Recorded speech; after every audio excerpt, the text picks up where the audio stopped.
reason why this is less effective. So when we look at the graph, so you can see that at a temperature 83 degrees, the solubility of the potassium nitrate and potassium bromide is same. From the graph it is very clear. In the second, you can see what is the solubility of potassium bromide at 45 degree. So in the graph, when you go to the temperature at 45 degree, you will know about it that it is 80 grams. This is the solubility of what? Potassium bromide. Okay, what is greater? Which is greater at 40 degree? The solubility of sodium nitrate or solubility of potassium bromide. So when we go to the graph, we will know the amount, or you can see that the solubility at the 40 degree for the different chemicals. One is for the sodium nitrate and other is for the sodium bromide. When we look at the sodium nitrate, it is 96 gram, and when we look at the potassium bromide, it is 78 gram at 40 degree from the graph.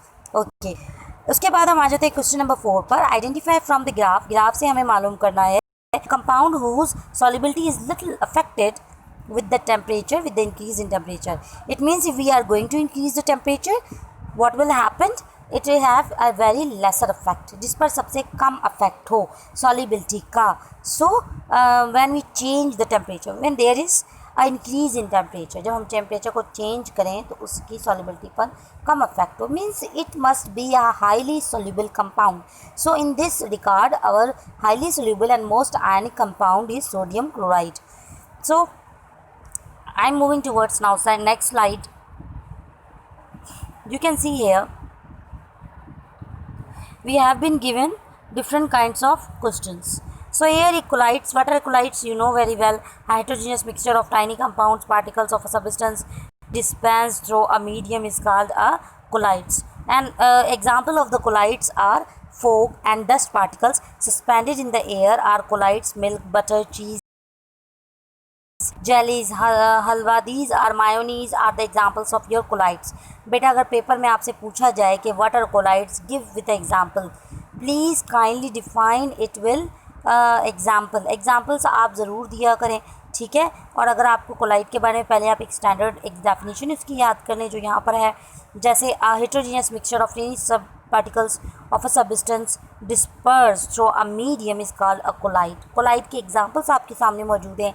Milk is the example of the colloid, butter, cheese is the example of the colloid, jam, jellies, halwa, mayonnaise, these are all the examples of the colloids. Question is the scattering light. Yes, of course. Colloids can scatter the light. Colloid can scatter the light in its respective wavelengths. ठीक है. White light, you know, consists of 7 colors, and this is your Vigbiots, and it can scatter the light into its respective wavelength rays. Okay, and the true solutions cannot be scatter light. Yes, true solutions जो होंगे वो they are so tiny particles and they cannot scatter the light. Properties of the colloids: generally they are opaque and must know and write about their size of the colloids, because it is very important. On the basis of particle size we can differentiate solutions and suspension. So बेटा आप लोग size जो है particle का वो ज़रूर याद करें कि सॉल्यूशन का कितना है, सस्पेंशन का कितना है और कोलाइड्स का कितना है. जैसे यहाँ पर बताया गया है 1 to 100 मतलब 1000 नैनोमीटर और 1 nanometer is equal to 10⁻⁻9 metre.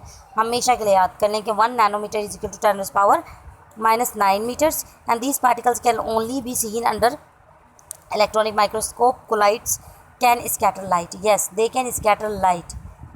This is enough for today. Do practice more and more and try to read more graphs in your book, and do more practice and recognize the graph.